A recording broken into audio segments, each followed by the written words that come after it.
Warning, this video contains strong language that may be offensive to some viewers. Please be advised. Otherwise, please enjoy.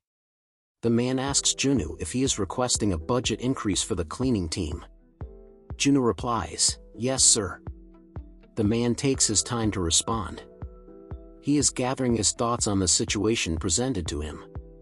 This man is the general manager, and he is the head of Korea Association of Supernatural Ability Management at the Seoul headquarters. His name is Minchul Soo, and he secured this post around this time last year.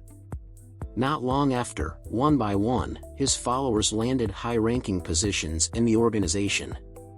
Minchul and his henchmen began to influence almost every aspect of the association. Their influence on the organization has reached far beyond what anyone could have ever imagined. Minchul tells Junwoo that's the management team's business, not his. Junwoo asks him about what kind of hunter deals with smaller monsters on a conquest, when the hunter can just subjugate the boss and finish the conquest once and for all. Minchul asks Junwoo if he's a hunter. Junwoo tells him no, he is a cleaner. Minchul then asks Junwoo what he is gathering is, a cleaner came directly to the general manager to ask for a budget increase, and the cleaner is not even the team leader, but a mere staff member. Junwoo tells him he is exactly right. Minchul tells him that he guesses kids his age wouldn't know any better. He then asks him what exactly the cleaning team needs a budget increase for, because they don't have that many expenses anyway. Junwoo tells him that is exactly why. The reason they have so few expenses is because that is all they can afford with their current budget. Minchul is roused by Junwoo's response, because what he said is not false. He tries to downplay it, and he laughs at him and says, "What an amusing kid." He then tells him about how they say ignorance brings courage. Junwoo cuts him off, and he says there's been an accident. Junwoo tells him that they didn't have any budget for replacing outdated equipment, so they continued to use what they had. Consequently, a team member was exposed to monster toxin, because her protective suit ruptured, and her respirator malfunctioned during the job. Minchul is surprised to hear about this, and he asks Junwoo why he never received a report on the incident. Junwoo tells him that he probably didn't, because it has only just happened. He then tells him that he honestly understands that he doesn't want to spend money on the cleaning team, but accidents shouldn't occur. Minchul tells Junwoo that he is sorry to hear that, however, they don't have the funds. Junwoo questions him if that is really true, that they don't have the funds. Minchul tells him yes, and he asks him what he would know about the association, and he tells him that he seems like a newbie anyway. Junwoo grins and says, "I don't think so." He tells him that he pulled strings on this year's budget, and that the budget assigned to the Superpower Management Department alone probably amounts to millions, and if he is correct, 70% of the funds were allocated to the strategy and operation team. Minchul is in shock. He asks Junwoo how he knows about all of this. Junwoo doesn't answer his question, and he tells him that they can't use it all anyway, and that they're just going to spend whatever is left on celebratory conquests and union raids at the end of the year. So, what he is saying is, spare some funds for those who really need them. Minchul is flabbergasted. He asks Junwoo who he is. Junwoo says to him, "I told you, I'm a cleaner." He then tells him that he should also consider what could be at stake, and guesses that it's been 3 months since he assumed office. Minchul tells him that it's 2 actually. Junwoo says, "Right, 2, and tells him that he better secure that seat that he worked really hard to get. He mentions that the cleaning team is already known for how they are treated, and he then poses the question, what if people found out that there had been an accident because the team didn't have the budget to buy new equipment? Minchul asks Junwoo if he is blackmailing him right now. Junwoo acts coy, and tells him of course not, he is just saying. Minchul tells him that he gets it. He asks Junwoo how much he is thinking of. With a grin, Junwoo replies, "Up to you, sir." Junwoo is thinking about the requirement for unlocking his Hellfire skill. It simply states, budget expansion, so the amount doesn't matter, as long as it's an increase. He tells him that it seems like the conversation is over, so he'll get going, but Minchul cuts him off and tells him to wait. He asks him if he happens to know Hunter Minju Kim, and Junwoo asks him why he is asking. Minchul takes his response as an affirmation. He perks up, and he tells Junwoo that he will let him know after he reviews the budget expansion request, and that he may now leave. Junwoo is curious, why would Minchul bring her up now? After he leaves, Minchul begins dialing a number on the phone, while questioning what Junwoo told him, a cleaner, bullshit.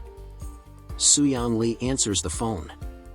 Minchul tells him that a cleaner had just stopped by to speak to him, and that he has a feeling that he's the one he mentioned to him, the one whom Minju Kim is trying to learn swordsmanship from. Soo-young Lee asks him if a cleaner really came to see him, he himself.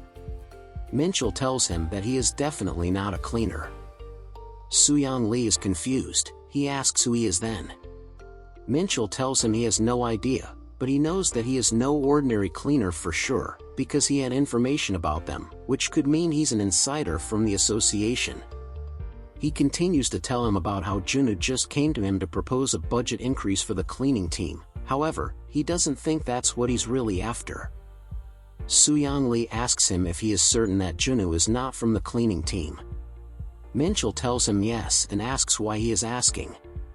Soo-young Lee tells him that it's good news, because he was about to teach them a lesson or two anyway. Minchul asks what he means.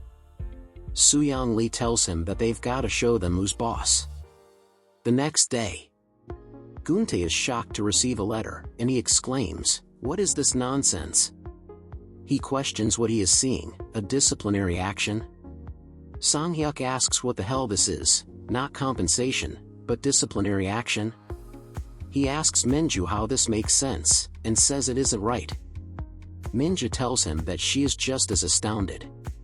Guntae reads the reason for disciplinary action against Soyeon-moon.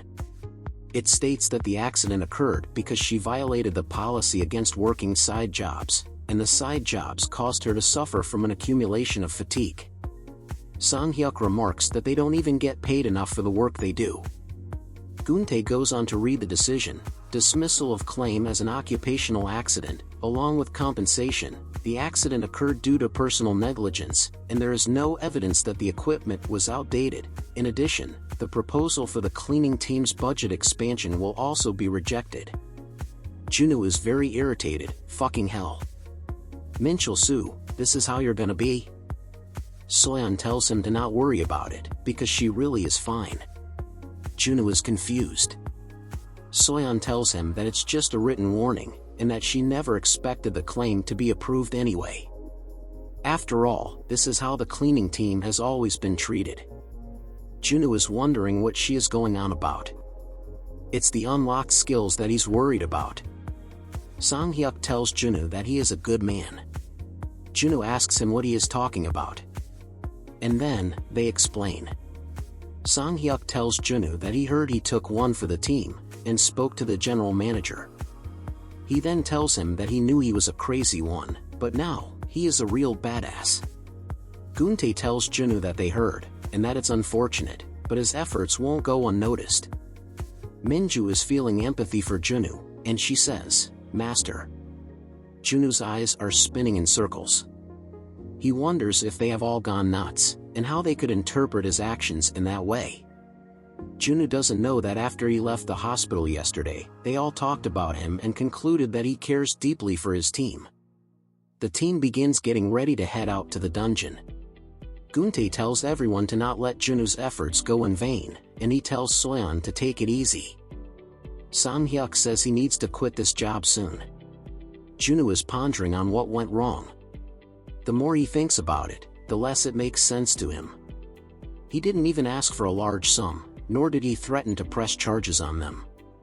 So, why would they cite the side job as the reason in the notice? He thinks side job is a bit of a stretch. He wonders if there is some other reason for their decision, why they would go to such lengths to use a far-fetched reason. Meanwhile, Minju has also been thinking about the outcome of the decision, and she comes to question if it's because of her.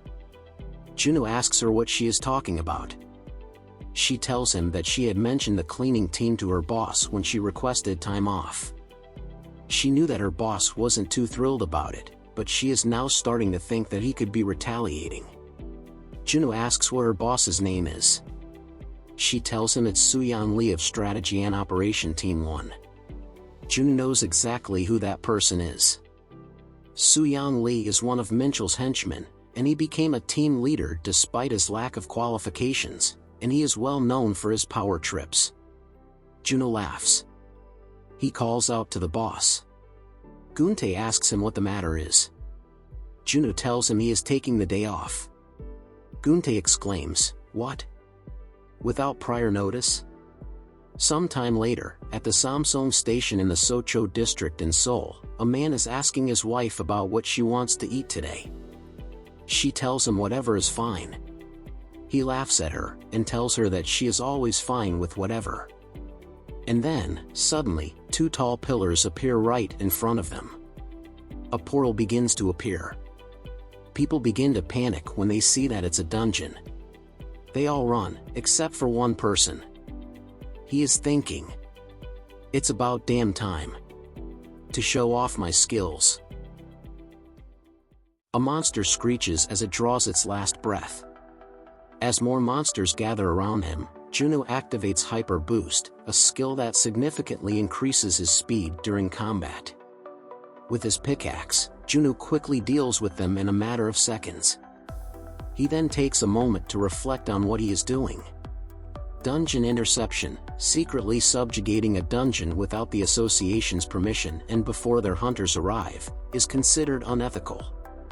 It is practiced by freelance hunters who are chasing after money. Juno is thinking about how it's been so long since he last battled. It's as if he has forgotten his own strength. He can't seem to adjust himself to it. He knows that what he is doing is risky. The reason why dungeon interception isn't very common is because hunters would need to finish up quickly, without any information on the dungeon. However, none of that matters to Juno, and he proceeds into the next room. He estimates it will be about 15 minutes when the strategy and operation team arrives, so he needs to try and get it done in 10. As a top-class hunter from his previous life, he could easily finish this dungeon within 10 minutes, but that was when he had all the necessary skills. Juno is now about to face a giant monster. He knows that this time is going to be a challenge, because without any of his defense skills, a single blow could send him to hell. As he approaches the monster, he remarks that it's the fourth boss. He thinks that, regardless, the only reason why he is able to subjugate this dungeon as fast as he is now, is because this isn't his first rodeo in this dungeon. Juno jumps on the monster and begins running up to the top. The monster reaches down to grab him. Juno quickly grabs his shovel and throws it at the monster's hand to stop it. He then activates one counter, a skill that increases damage by 3000% on weak spots. He strikes the monster dead center on the face with his pickaxe, and then the monster explodes. The metallic boar, the junior succubus, the ghost, and the dimensional ants dungeon. Juno counts 4 dungeons that he subjugated in one day. He thinks that this achievement is not bad, considering that a single hunter from the strategy and operation team would take a week to accomplish the same. He is a little bummed about the amount of money he'll get, because they are all low-level dungeons. He then thinks about the previous dungeon he subjugated. As he was leaving that dungeon, so many cars from the association showed up, that they covered the entire vicinity. He guesses that he had put the headquarters on notice. The association hunters who arrived there were not happy that they were put on duty on their day off. They couldn't wait to get a hold of that freelance hunter. Juno is thinking about if he were to get caught, the least that could happen to him is getting fired, and the worst is paying for damages. They probably won't even guess the culprit is a cleaner. Juno is expecting the hunters to arrive any moment. He gets up and thinks he should get going now, because he doesn't want to miss the look on their faces. However, they weren't the only ones to show that look. Juno's jaw drops to the ground when he arrives and sees Soo-Young Lee at the job site. Guntae asks him what brings him here. Soo-Young Lee replies, "Just a field trip." Juno is wondering what on earth brought him here. Did he catch on by any chance? Soo-Young Lee says that they need to foster some camaraderie with the other teams, and he asks them if they don't agree. Junwoo is thinking that is bullshit, he couldn't care less about the cleaning team. Soo-young Lee tells them to treat him as a bystander. They can just pretend he isn't there, and carry on and do what they normally do. Junwoo is really concerned. For the chief of the strategy and operation team to suddenly show up? He definitely suspects him as the culprit of the dungeon interception. Guntae suggests that they should get working then, but he wonders what is with the tension here. He tells Soo-young Lee that he'll get him a respirator and a hazmat suit. Soo-young Lee tells him that he'll just be watching from afar, so he won't need the hazmat suit. Sometime later, the team is inside the dungeon, and they have been working non-stop. Guntae becomes concerned when he sees all the monster carcasses that they still have to clean up. He asks Sang-hyuk how much time is left. Sang-hyuk tells him an hour, and he says that they can make it if they pick up the pace. Junwoo asks Minju if she has any chemical cleaner left. She tells him yes, and she asks him what consistency he needs. Junwoo tells her 60%, he needs the solution to be strong because the monster flesh he is trying to clean up has completely hardened. He also tells her to bring him another mop while she's at it. Soo-young Lee is looking at Minju and is wondering why she is still here. He continues to watch quietly while the cleaning team works. Guntae asks Soyeon for an update on the gas levels. She tells him it is 150 micrograms per square meter, and she says that the monster carcasses are decomposing pretty fast. Junwoo calls out to Sang-hyuk, and he tells him to help him with the dismantling when he is done. Sang-hyuk tells him that he can't now, because there is too much blood along the passage, and he would need to wipe it down again. Soo-young Lee has been observing Junwoo, and he isn't buying his act. He thinks Junwoo is pretending to be busy just because he's around. He thinks that now seems like a good time to throw the bait.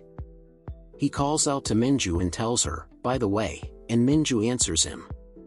He asks her if she heard about the dungeon interception incidents that happened in the last 2 days. Junwoo's heart skips a beat. Junwoo is worried about what Minju might think or say, because she already believes he is a hunter. And, if it is known that a dungeon interception occurred while he was away, then someone may put the 2 and 2 together, and rat him out. The subject has piqued everyone's interest, and everyone turns their attention to Soo-young Lee, except for Junwoo. Sweat is trickling down his face. He wonders if Soo-young Lee is trying to feel him out. He is struck with anxiety when he realizes that shit's going down. Minju asks Soo-young Lee if that is so, and she remarks that the hunters must be going wild. Soo-young Lee tells her that they're performing a heavy sweep during the investigation, but they have yet to find the culprit. Junwoo continues to stay and work quietly, in his little corner, while sweating profusely. Soo-young Lee tells them that the general manager is really pissed. He then mentions that he heard he is offering a significant reward to anyone who brings in the dungeon interceptor. Minju questions him about the reward. Soo-young Lee tells her yes, and says that the general manager is offering additional points to hunters for their ranking evaluation, and he is offering a potential departmental transfer to any other team that catches the culprit. Soo-young Lee has now captured everyone's attention. He reiterates that this applies to everyone, not just Minju, so they just need to make sure they report to him if they find anyone who is suspicious. And he gives them an example, someone who recently took 2 days off of work. Junwoo is thinking that it's over. He thinks about how Soo-young Lee just easily enticed the team by mentioning departmental transfer as a reward. Soo-young Lee may have pulled strings to land his position, but he overlooked his cunningness. Guntae approaches Junwoo and calls out to him. He then asks him about his injury from yesterday. Junwoo is completely caught off guard. Guntae then lectures him about how he told him to be careful when dismantling monsters. Soyeon joins in, and tells Junwoo that he is lucky that he was injured yesterday, and not today, the one day Mr. Lee honors them with a visit.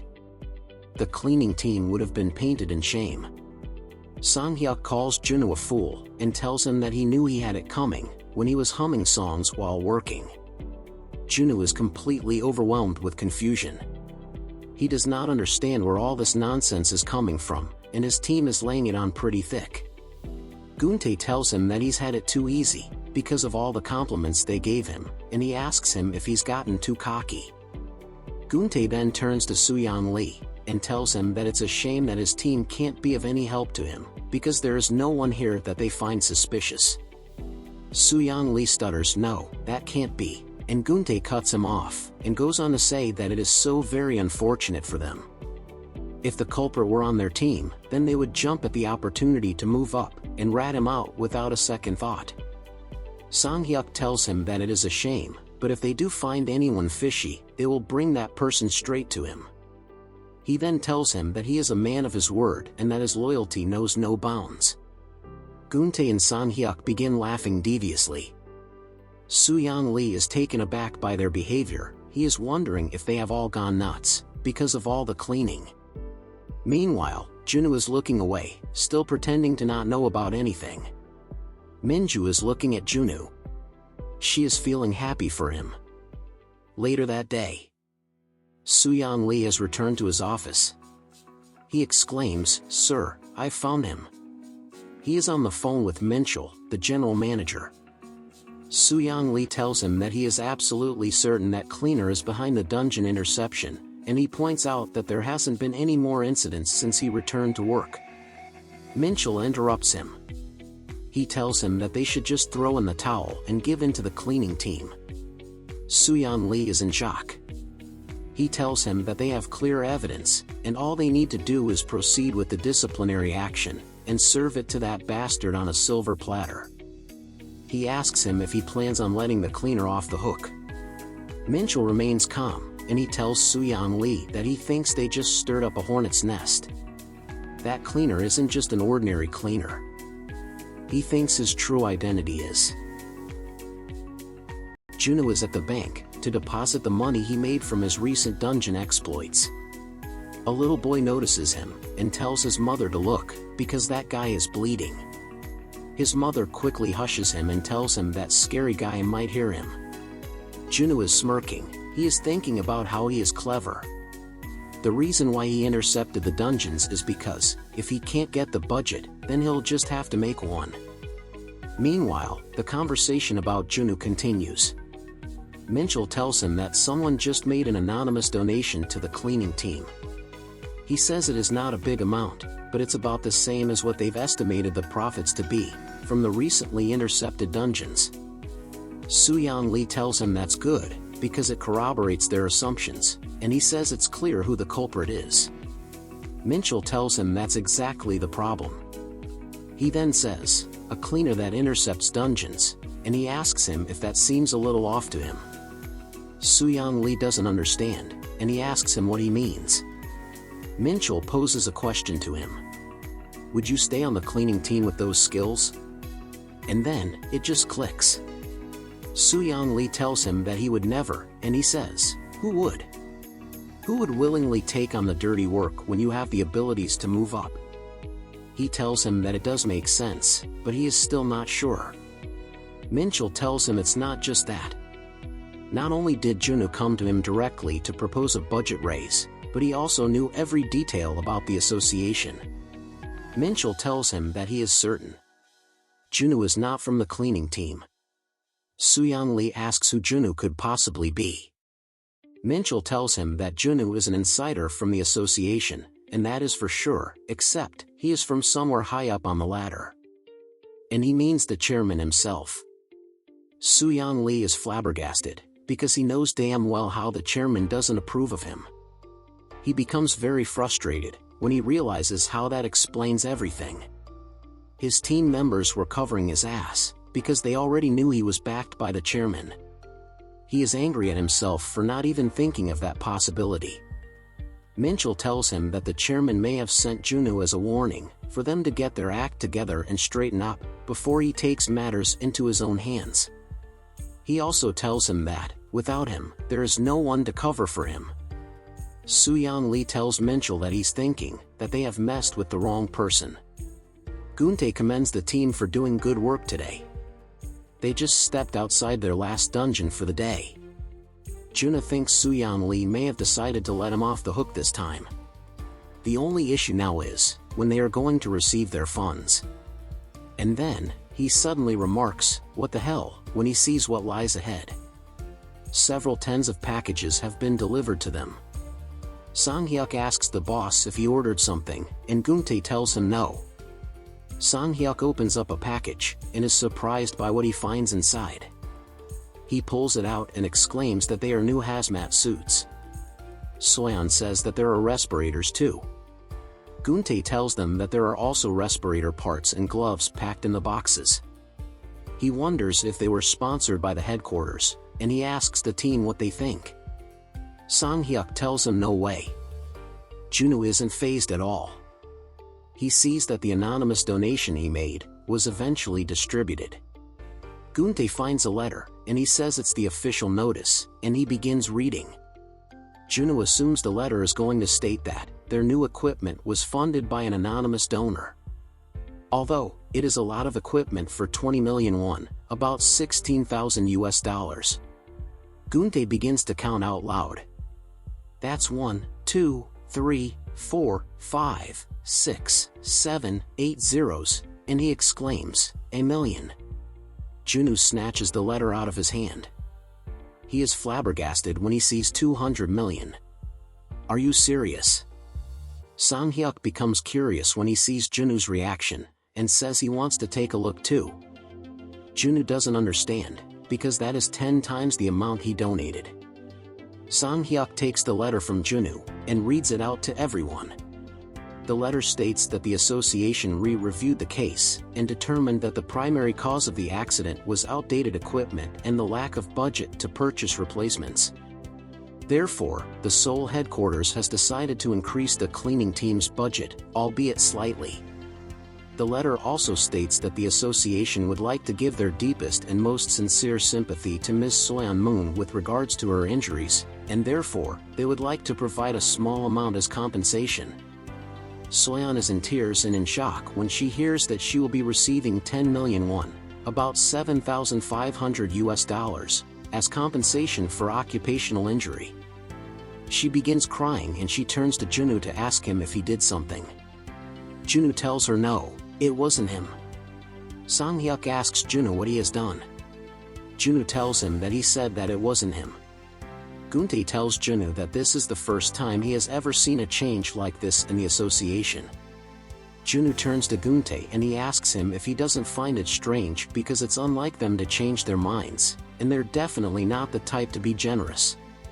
Guntae brushes him off and tells him that it says so on the written notice, that they've readjusted their decisions. So, that's all they need to know, and with that said, there's nothing they know about who did what, and he asks him if he gets it. Everyone answers him, "Right, boss," except for Junwoo. The team then turns their attention to the boxes. Guntae grunts, and says that it's going to take forever to move all of them, and he wishes that they could have delivered them to the office instead. Junwoo is surprised to learn that they have an office. Guntae laughs and tells him of course they do, they just don't have much use for it. Minju asks Guntae where the office is located, and Guntae is confused. Minju then tells him that they should all head home, because she and the master can handle it. Junwoo asks her who said he was helping. Guntae tells Minju no, they will do it together. Minju insists that the two of them will be fine by themselves, and she asks Junwoo if she is right. Junwoo tells her that it's not like she'll take no for an answer. He wonders what Minju is up to. Sometime later, the system notifies Junwoo that the requirement to unlock his skill has been met. The requirement, a budget expansion for the cleaning team, has been met, and therefore, the Hellfire skill has been unlocked. The sun is setting, and Junwoo and Minju are on their way to drop off the last boxes. Junwoo is happy that another skill has finally unlocked. He is grinning, thinking that he'll be leaving this team in no time. Minju calls out to him, and asks him if it was him. The interceptions that occurred in the past 2 days. Junwoo tells her so, and asks her what she is going to do about it. Minju tells him not to worry, and asks him if he really thinks she would rat him out just for some additional points. Junwoo asks her what her reason is to bring it up then. Minja tells him that he sponsored the compensation and funding with the profit from the interceptions, and she asks him if she is right. Juno asks her if she knew. Minja tells him that everyone else probably knew too, and that they're just turning a blind eye, because they don't want to put him at risk. Juno is taken aback by what she told him. He can't believe that everyone already knew about what he did, because he thought he handled everything meticulously. Minja asks him if he heard the saying, "You can't hide an all in a bag," and she tells him that it means his talents can't be concealed. She continues to tell him that the association may have let him go this time, but they'll keep an eye on him for sure. In that case, his place in the cleaning team won't be guaranteed any longer. Juno asks her if that is so. He is brimming with joy. He wonders if she is trying to help him move up the ladder by talking to the superiors. He never thought he'd get to see the day that Minja Kim would be of any help.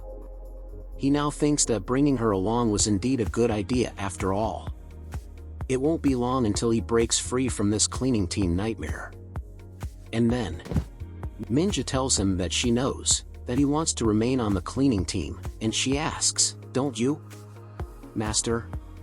Juno is at a loss for words. Minja then exclaims that she can help. She'll help so he can stay on the cleaning team for as long as he wishes. She then tells him that she knows she won't be of much help right now, but once she reaches a higher rank, she'll be able to help him stay on the cleaning team. Juno is now very agitated. Is this bastard trying to mess with me? Over the next few days, everything has been smooth sailing, until Juno asks what the hell happened here. There is graffiti all over the walls. Sang-hyuk sees a word and asks if he is reading it right. That's dumbass, isn't it? Upon entering the dungeon, the cleaning team found themselves in a complete disaster of a mess. All the walls were covered with profanity and smeared in monster blood. As they continued, they found monsters' carcasses scattered all over the place. Soyeon exclaims that this is going overboard. Sang-hyuk calls out to Juno and tells him to go with him, because they need to have a word with the impudent assholes. Juno asks Sang-hyuk what then, and says that there's nothing they can do if they don't admit to their actions.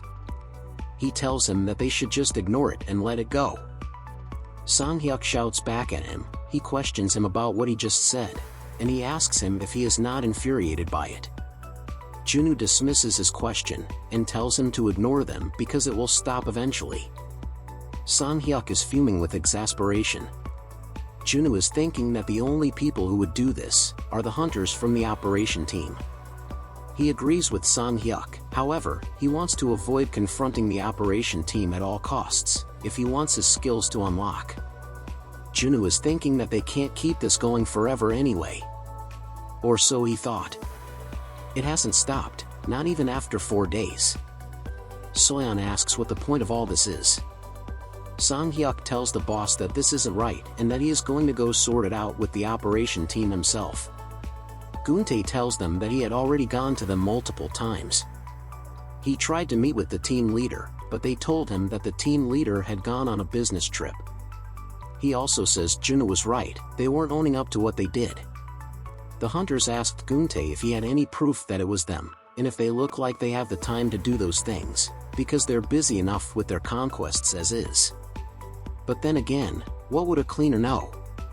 Sang-hyuk takes out his phone, and says that they should then at least tell Hunter Minja Kim, and a scary voice tells Sang-hyuk to stop. Sang-hyuk is shocked, and asks Juno if he is going to tell him to ignore it, and let it go again. Juno tells him to not do it, because he is going there himself. As he leaves, he tells everyone not to clean this dungeon. Sang-hyuk remarks that Juno is at it again. Guntae tells him that it's still working hours. Juno thinks that the hunters' devotion to this immature behavior is truly impressive, that they gone at it for 4 days in a row. And what he gives them credit the most is their genuine ability to tremendously piss him off. Juno arrives across the street from the association, and he is still fuming with thoughts about them. Those pathetic good-for-nothing hunters dare to extend my working hours to 15 hours a day as if I'm not working my ass off already. Thanks to you shitheads. I've been missing my last ride home every night. Junoo enters the building, and the woman at the front desk welcomes him to the sole headquarters of the association. She asks him how she can help. Junoo shouts, "Out of my way!" and pushes the hunters aside. One of the hunters asks him how he dares to shove a hunter, and he shouts for him to stay right where he is. Junoo ignores him. He is determined to end them all tonight, once and for all.